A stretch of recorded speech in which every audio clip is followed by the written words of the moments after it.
Alhamdulillahi Rabbil Alamin. Wassalatu wassalamu ala rasulihil amin Nabiyyina Muhammad wa ala alihi wa sahbihi ajma'in. Allahumma allimna ma yanfa'una wa zakkirna ma nasina wa anfa'na bima 'allamtana wa zidna ilma. Wala hawla wala quwwata illa billahil aliyil azim. Wala hawla wala quwwata illa billahil aliyil azim. Wa ba'd. Muslimin dan muslimat, para jemaah sekalian, alhamdulillah kita sentiasa bersyukur kepada Allah Azza wa Jalla di atas nikmat yang dikurniakan kepada kita, iaitulah nikmat Islam, nikmat iman dan juga nikmat keamanan. Berapa ramai sahabat saudara-saudara kita umat Islam, mereka ada iman, ada Islam, tapi tidak ada keamanan.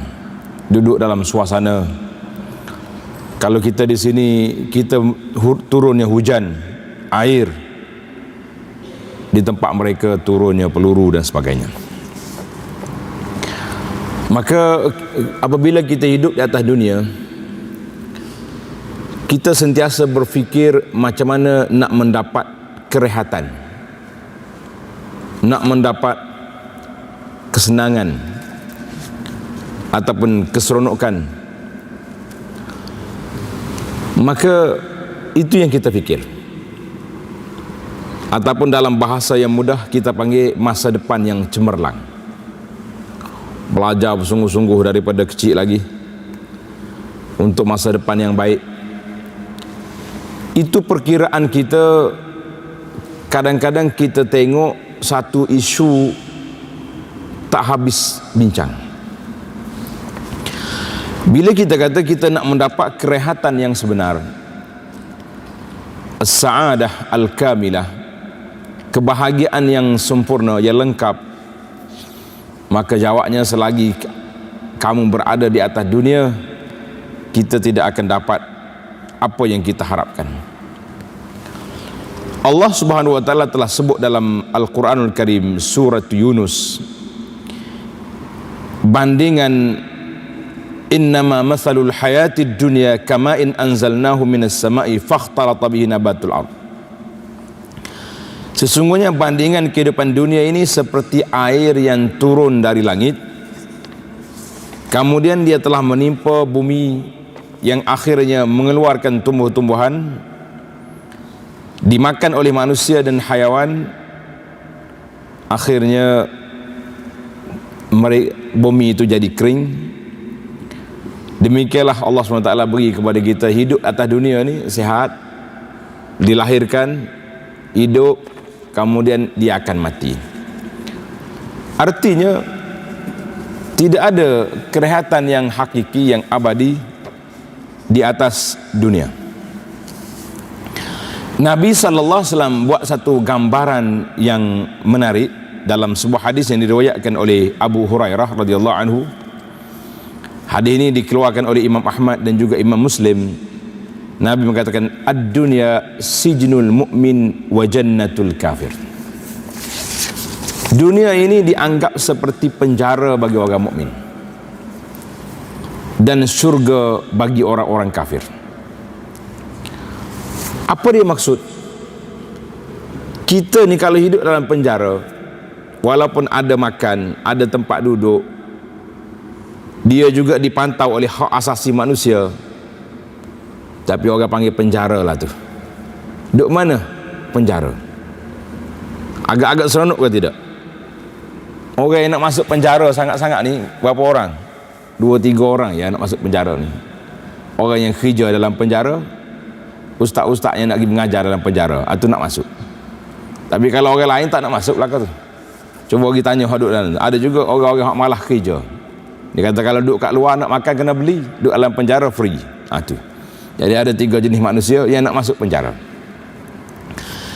Tetapi kita jangan lupa bahawa kita duduk dalam dunia ni dianggap sebagai penjara. Artinya banyak perkara larangan, pantang larang yang Allah Subhanahu wa taala letakkan di hadapan kita. Kalau kamu langgar, kamu kena tindakan disiplin, sama ada atas dunia ataupun di akhirat, yang mengikut kehendak Allah Azza wa Jalla. Jadi sebagai seorang muslim yang kita tahu ini status kehidupan kita atas dunia, maka para jemaah muslimin dan juga muslimat mesti kita kena berfikir bagaimana kita nak mendapat kebahagiaan yang hakiki. Dalam hadis yang diriwayatkan oleh Anas radhiyallahu anhu, sabda Nabi sallallahu alaihi wasallam, "Man kanatil akhiratu hammahu." Kalau boleh tuan-tuan tanda hadis ini menarik. Siapa dia jadikan akhirat itu agenda besar hidup dia. Hidup aku ni untuk akhirat. Macam mana nak pergi akhirat kita duduk atas dunia? Betul.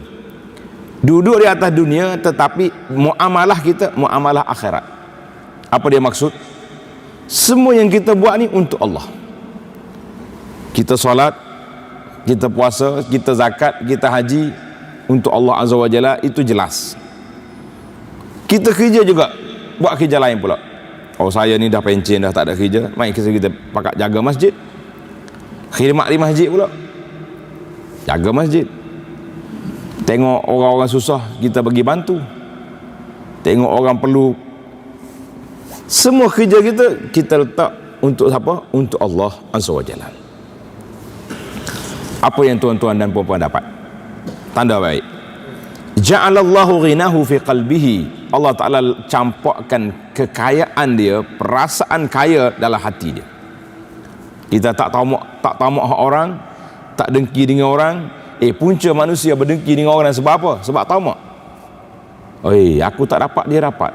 Oh, sakit hati juga, tak lena tidur, stres, tekanan darah pun naik, kencing gula pun naik dah, tinggi dah dia punya darah. Sebab stres.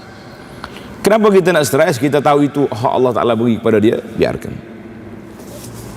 Wa jama'a lahu syamlahu. Yang kedua, Allah Ta'ala kumpulkan benda-benda yang terpisah daripadanya, mari jadi satu. Wa atathu dunya wa hiya raghimatun. Dunia akan mari bertenggek depan kita walaupun kita tak nak. Subhanallah. Itu orang yang letak kerja hidup dia ni untuk Allah Azza wa Jalla, untuk akhirat. Tapi jangan sebalik. Wa man kanatid dunya hammahu. Allah. Siapa dia letak dunia itulah agenda besar hidup dia, nak dapat tu, nak dapat ni, nak tu, nak ni. Apa dia akan dah? Allah Ta'ala akan campak dalam hati, dalam diri dia. Ja'alallahu faqrahu baina ainaihi. Allah campakkan kefakiran dia di atas, di antara dua mata dia. Fakir, kaya tapi tamak, hasad, dengki dengan orang. Sebab apa? Sebab tak cukup. Orang ni hidup dalam tidak akan tenang. Tak usah cakap lah dia ada duit banyak mana, harta banyak mana, manusia ini tidak akan tenang. Sebab dunia duduk depan mata dia. Wa farraqa alaihi syamlahu. Allah Ta'ala pisah-pisahkan apa yang sudah ada. Makna harta dia tidak dapat keberkatan ataupun macam-macam dia punya keadaan. Walam ya'tihi minad dunya illa ma qaddara lahu. Dunia pun tak mari kecuali setakat yang Allah Ta'ala dah tentukan untuk dia. Kalau kita sedar hak ni, kita tak akan tamak. Kita buat kerja tapi jangan tak buat kerja. Ini ada setengah orang dia kata, kalau macam tu rezeki Allah Ta'ala dah tanda siap dah, buat apa kita kerja lagi? Tunggu mari je lah. Itu dia panggil bukan tawakal, itu dia panggil tawakul. Tawakul tu mana orang menyerah diri, tak buat kerja. Contoh orang macam ni senang je para jemaah sekalian. Macam mana kita nak selesai masalah dia? Ajak dia mari makan nasi. Habis bagi pinggan kosong, tunggu kata. Mudah-mudahan Allah Ta'ala hantar mari nasi dalam pinggan awak. Boleh. Nak makan nasi pun kena masak. Kena pergi dapur dulu. Takkanlah mari dunia, mari benda yang kita nak ni, mari begitu sajalah. Itu dia panggil usaha kena ada. Tetapi kunci kebahagiaan duduk dalam hati. Kunci kebahagiaan duduk dalam hati. Qala ahadus salihin, kata seorang ulama yang saleh, dia kata apa?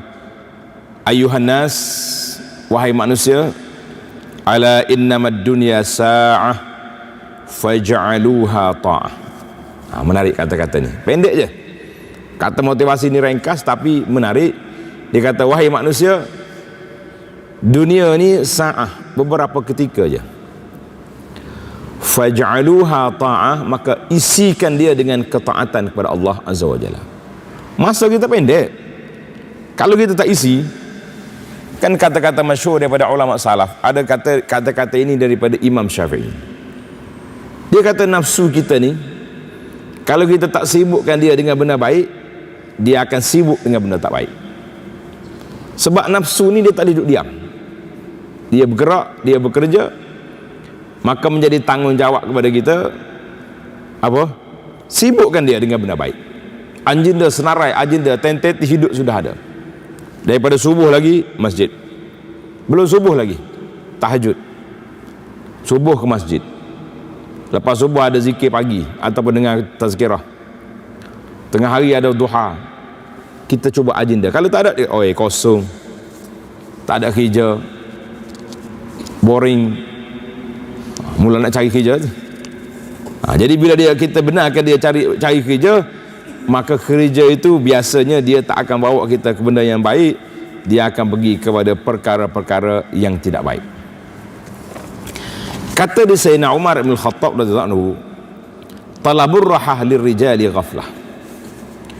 Bagi seorang laki-laki yang nak mencari kerehatan dalam hidup, itu satu kelalaian dalam dia.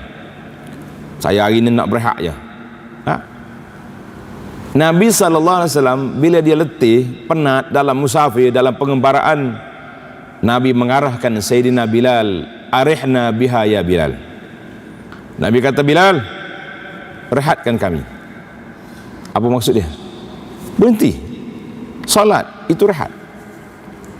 Kita kadang-kadang solat itu tidak jadi waktu rehat, satu bebanan.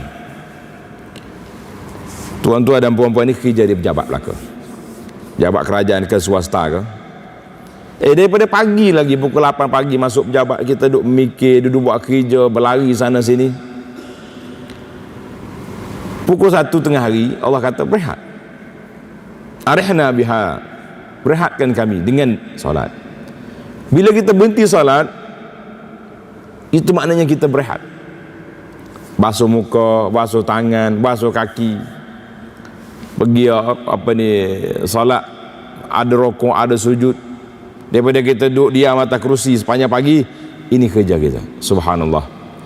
Kalau kita nampak di situ, maka kita nampak bahawa bagi seorang mukmin mencari kerehatan, tak buat apa-apa, itu satu ghaflah, kata Sayyidina Umar. Habis kita nak rehat apa?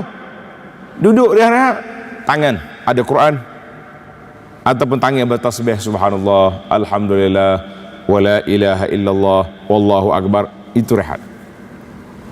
Baru kita nampak. Kalau tidak, kita anggap rehat itu apa? Duduk diam. Masa kita ni ada 3 masa. Masa yang kita lakukan ibadat kepada Allah Azza wa Jalla, itu satu nikmat yang besar, kerana waktu dimakmurkan dengan menghidupkan masa dengan zikrullah, mengingati Allah Azza wa Jalla. Satu. Yang kedua, masa kita tak buat apa-apa, tidur. Ini rekod kosong. Rufi'al qalam. Nabi kata rufi'al qalam, mana diangkatkan pen. Kosong. Boleh tahan juga, tak ada rekod.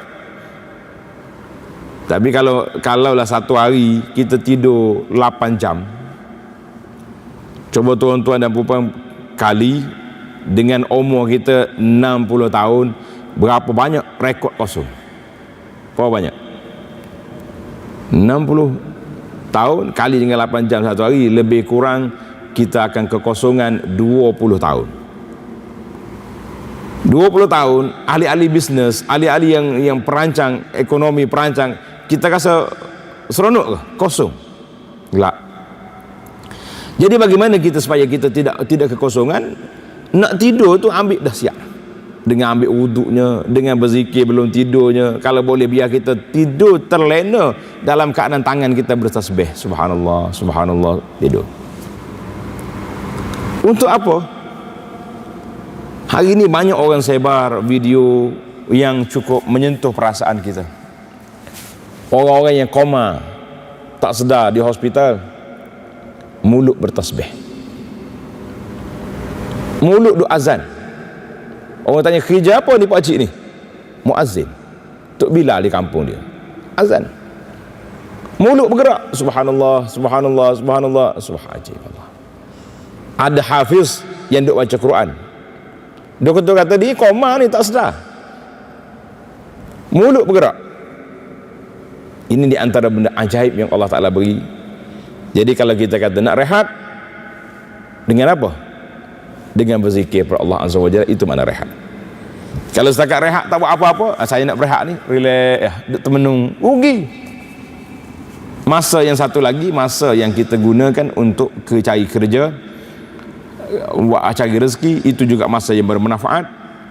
Tapi jangan guna masa yang keempat, wal'iyazubillah, iaitulah masa melakukan maksiat terhadap Allah Azza wa Jalla. Ini masa yang mencelakakan kita, walaupun sedikit dalam hidup kita jangan ada.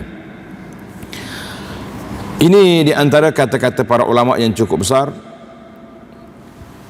Kata di seorang Tok Syekh, wa qad ajma'a uqala, ahli-ahli fikir semua umat telah bersetuju mengatakan annan na'im la yudraku bin na'im. Nikmat, kesenangan tak akan dapat dengan kesenangan. Kerana itu kadang-kadang kita bimbang tengok apabila anak-anak kita hari ini membesar dalam suasana mak ayah dia sihat, kaya, yang menyebabkan anak tu tak sedar. Oh, dia ingat kaya tu telah dijadikan dia ni sebagai kaya. Dia tak tahu masa depan apa nak jadi. Dia tak tahu masa depan apa yang nak jadi. Dulu saya ingat anak kita dah cerita motivasi. Seorang bapa ni beli kereta ke anak dia. Beli kereta. Budak ni bila dapat kereta, bawa laju, langgar sana sini, dia tak terasa nikmat, tak terasa tanggungjawab. Akhir sekali bapak dia beri kerja kepada budak ni, pergi kerja, ambil duit gaji mu pergi beli kereta. Masya Allah, tabarakallah, pagi petang siang malam duk gosok kereta sebab dia beli. An-na'im la yudraku bin na'im. Nikmat tak dapat dengan nikmat. Kita nak rasa satu nikmat, satu benda tu, kita kena usaha, barulah kita terasa perkara tersebut. Satu lagi kata-kata yang menarik daripada seorang tokoh ulama salaf, nama dia Ibnu Al-Mubarak. Tulis nama ni, tokohnya hebat, nama dia Abdullah Ibnu Mubarak, seorang ulama salafus saleh yang abid, mujahid. Tahun ni dia pergi haji, tahun depan dia pergi berjihad. Tu hijrah Abdullah Mubarak. Jadi kadang-kadang kita ni ambil sebelah ya. Saya ni kuat ibadat, tapi dalam bab jihad tak mau lah. Ibnu Mubarak dia campur dua. Tak, orang dahulu kalau pergi berperang lama, perjalanan saja sebulan, 2 bulan pergi balik. Jadi dia tahun ni dia pergi jihad, tahun depan dia pergi haji. Kata Ibnu Mubarak, utlub khamsah fi khamsatin. Carilah 5 perkara untuk 5 perkara. Masya Allah. Yang pertama, utlubul izza fit tawadhu. Carilah kemegahan, kemuliaan itu dengan sifat tawadhu. Nak suruh kita dapat kemuliaan, sifat tawadhu. Orang hormat pada kita, tuan-tuan. La fil mali wal ashira, bukan kerana banyaknya harta dan ramainya keluarga. Kalau waktu banyak harta, orang akan hormat kita. Bukan hormat kita, hormat harta. Ada seorang sahabat telah dihantar oleh Nabi SAW dalam satu misi jawatan. Nabi hantar dia pergi. Bila balik, Nabi tanya dia, kaifal amr, bagaimana kamu dapat jawatan ketua, turus tentera sebagainya? Dia kata, ya Rasulullah, nampak sangat. Waktu saya ada jawatan itu semua mari belakang. Orang mari nak dekat, orang ni mari macam-macam. Jadi utlubul izza fit tawadhu, carilah kemegahan, kemuliaan itu di mana? Dengan sifat tawadhu, bukan semata-mata ada harta. Ada harta orang hormat, tapi bukan ke kita, dia hormat kepada harta. Wasani, yang kedua, utlubul ghina fil qanaati, carilah kekayaan itu. Kekayaan kita di mana? Di dalam perasaan al-qanaah, rasa cukup, memadai, syukur dengan nikmat yang Allah Ta'ala beri. La fil kasrah, bukan dengan kerana banyak. Saya tak nak cari harta dah sekarang ni sebab dah banyak. Kita kata kita bersifat qanaah, rasa syukur dengan apa yang ada, itu kekayaan. Yang ketiga, utlubul amna fil jannah, bawalah persiapan untuk mendapat keamanan yang hakiki dalam syurga, bukan atas dunia. Atas dunia ni kita rasa aman-aman, tapi takut ke tidak? Takut macam-macam. Jemput makan ni, tak boleh, kolesterol tinggi, tak makan. Jemput makan ni, Allah sedapnya makanan, gula banyak, tak makan, takut mati. Duduk dalam rumah pula, Masya Allah, lengkap dengan kunci, dengan gerai, dengan macam-macam dengan. Tak cukup dengan kunci, beli anjing lagi, letak kat depan pintu. Anjing. Ramai orang tanya hukum, Ustaz, bela anjing jaga rumah boleh? Kata cukup jaga dengan kunci ya. Anjing ni jaga tu hayawan-hayawan yang kita bela tengah padang pasir. Yang ketiga, utlubur raha fil qillati la fil kasra, iaitulah carilah kerehatan itu dengan tidak membanyakkan harta benda. Sebab apa? Sebab kalau banyak kita kena jaga dia. Masyhur daripada kata-kata ulama salafus salih, kita boleh memperbanyakkan ilmu. Kenapa? Sebab ilmu kalau banyak, dia jaga kita. Nak buat hal ni, jangan, haram. Tak buat hal ni, kenapa tak buat? Rugi. Ilmu ajar kita. Tapi kalau banyak harta, kita kena jaga dia. Maka memperbanyakkan ilmu, ilmu akan jaga kita. Kalau kita perbanyakkan harta, kita kena jaga dia. Saya tak jaga dia, Ustaz, pegawai-pegawai jaga. Yalah, amanah boleh. Tak tahu apa-apa kan. Ini menarik. Dalam hadis Qatadah bin Ibn Nu'man radhiyallahu anhu, Nabi sallallahu alaihi wasallam bersabda, "Idza ahabballahu 'abdan hamahu dunya." Apabila Allah Taala sayang kepada seorang hamba ini, maka dijaganya hamba itu daripada terperangkap dengan dunia, dengan perangkap dunia. Jadi para jemaah sekalian, bila ke betul-betul kita dapat rehat? Bila ke waktu yang kita benar-benar mendapat kerehatan? Rehat hakiki bukan pergi duduk di atas bukit tinggi, bukan duduk dekat mana-mana. Ini ada setengah orang ni bila nak berehat, pergi luar negara, pergi travel sana sini. Kita kata rehat ke tak rehat, kita nak pergi berjalan, penat. 2 hari nak pergi tu siap beg dah kan. Naik kereta pula, naik kapal terbang, kena delay pula, tidur kat airport, entah duduk, macam-macam cerita. Yang betul-betul rehat, ada beberapa perkara saya sebut secara ringkas. Yang pertama, ar-rahatul kubra lil mu'min indal maut. Allahu akbar. Kerehatan seorang mukmin apabila dia nak mati. Sakit, ICU ke CCU, keluarga nak masuk jaga pun tak boleh. Tak boleh jaga dah.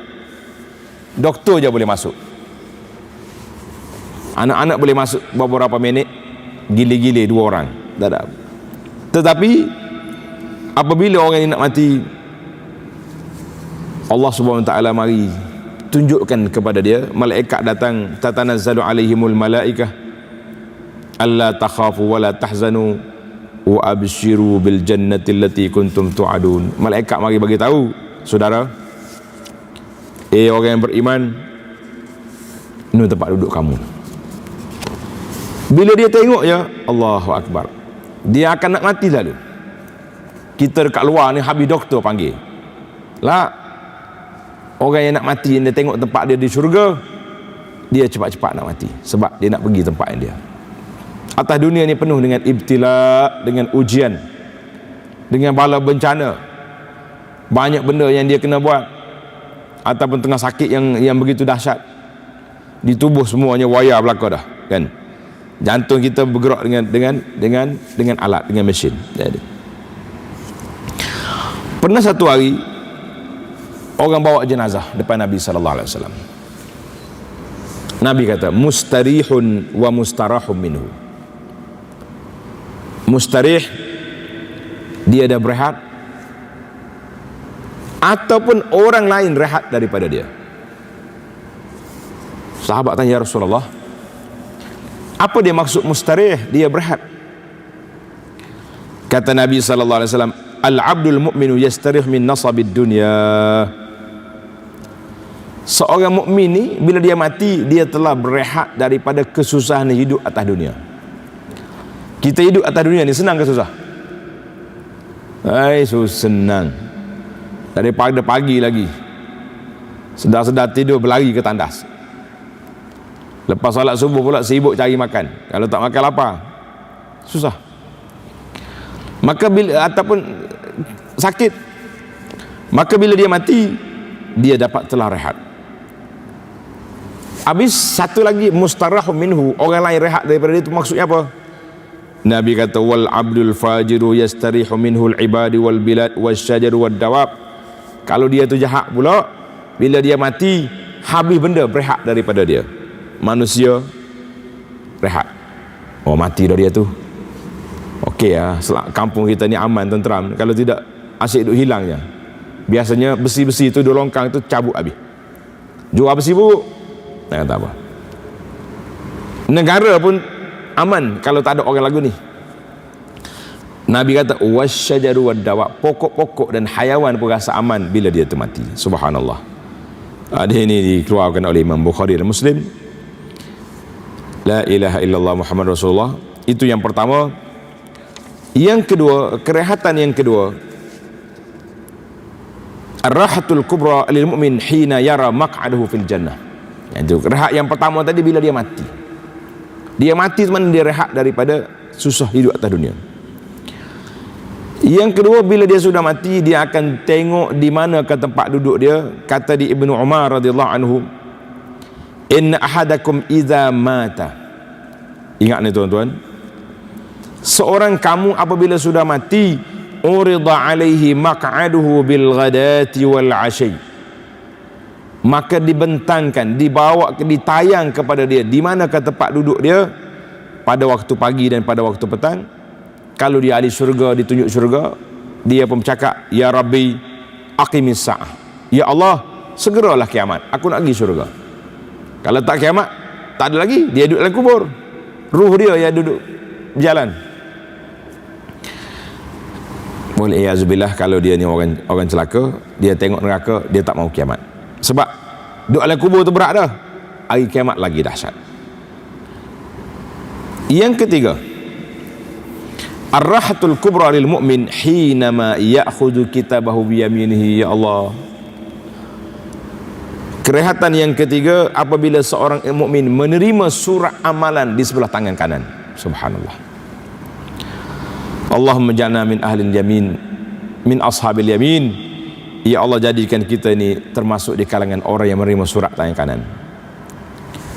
Allah Ta'ala sebut dalam Quran, فَأَمَّا مَنْ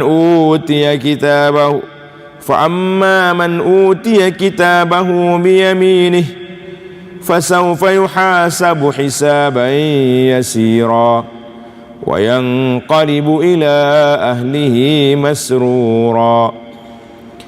Orang-orang yang diberi kitab suratan amalan dengan tangan kanan, maka dia akan dihisap dengan perhitungan yang mudah, dan dia balik jumpa dengan keluarga dia happy, gembira, aku dah selesai masalah. Subhanallah.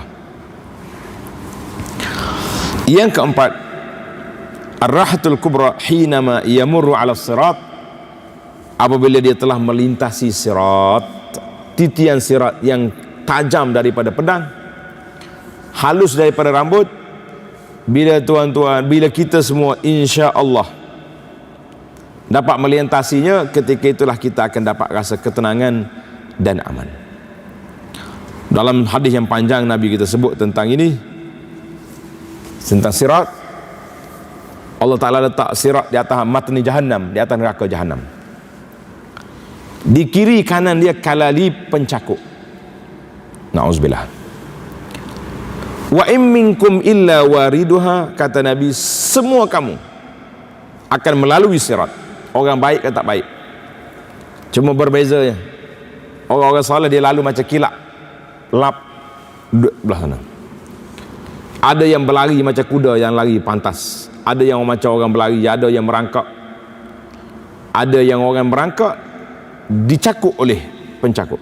Famakhdus, tercalar habis tubuh dia, tapi dia dapat lagi merangkak lepas. Fanaj, Nabi kata dia lepas.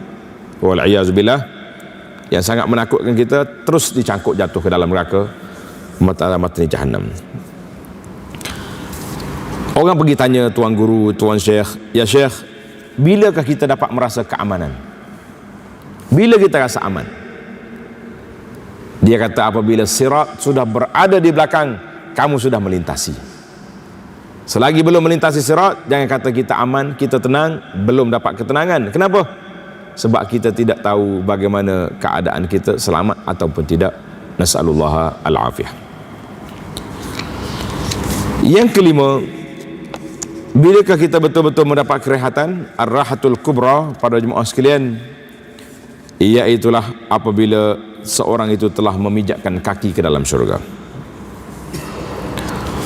Orang pergi tanya tuan syekh, tuan guru, dia kata bilakah kita betul-betul dapat rehat? Jawab dianya, apabila kaki kamu telah pijak dalam syurga, maka ketika itulah kita telah berehat daripada segala-gala perkara yang menyusahkan kita. Jadi para jemaah sekalian, muslimin dan juga muslimat, itu di antara tempat manusia ini berehat. Ada 5 tempat. Bermula daripada kematian. Bagi seorang mukmin, bila dia mati, dia rehat daripada susah dunia. Yang kedua, dia akan berasa tenang, rehat bila dia tengok tempat duduk dalam syurga. Yang ketiga, apabila dia sudah dapat menerima surat daripada tangan kanan. Yang keempat, apabila dia melintasi sirat. Yang kelima, kerehatan yang hakiki apabila kita telah dapat memijakkan kaki kita ke dalam syurga. Jadi para jemaah sekalian, itulah di antara motivasi penguat semangat kita untuk mencari kerehatan yang abadi. Bila nak rehat, kita carilah rehat. Atas dunia ni hanya beberapa ketika, tetapi dalam syurga yang tidak ada masa untuk kita berhenti selama-lamanya. Imam An-Nawawi rahimahullah ta'ala, dia bawa dalam kitab Riyadhus Salihin satu kata-kata syair yang menarik, tuan-tuan. Inna lillahi ibadan futana talaqud dunya wa khaful fitana nazaru fiha falamma alimu annaha laysat lihayyin watana ja'aluha lujjatan wattakhadhu salihal a'mali fiha sufuna. Itu saja Arab ni kena baca lagu dia baru menarik. Inna lillahi ibadan futana. Allah Ta'ala mempunyai beberapa hamba-hamba yang cerdik, yang bijaksana. Talaqud dunya wa khaful fitana. Mereka telah meninggalkan dunia kerana apa? Kerana takut ditimpa fitnah. Takut ditimpa fitnah. Nazaru fiha falamma alimu. Mereka tengok kepada dunia ni setelah mereka mengetahui annaha laysat lihayyin watana. Dunia ni bukan tempat tinggal yang kita selama-lama di sini. Kata di para ahli fikir, dunia ni bukan tempat tinggal tapi tempat meninggal. Kita ingat tempat tinggal sini, tempat kita meninggal. Tinggal amal baik, tinggal amal atau amal yang tak baik. Ja'aluha lujjatan wattakhazu salihal a'mali fiha sufuna. Mereka telah menjadikan dunia ini sebagai lautan dan amal saleh itu sebagai bahtera yang menyelamatkan. Mudah-mudahan Allah Ta'ala selamatkan kita semua daripada godaan dunia, dan kita akan dapat melayakkan diri kita mendapat kerehatan yang hakiki, insya-Allah. Subhanakallahumma wa bihamdika asyhadu an la ilaha illa anta astaghfiruka wa atubu ilaik. Wa sallallahu ala nabiyyina Muhammad wa ala alihi wa sahbihi ajma'in walhamdulillahi rabbil alamin.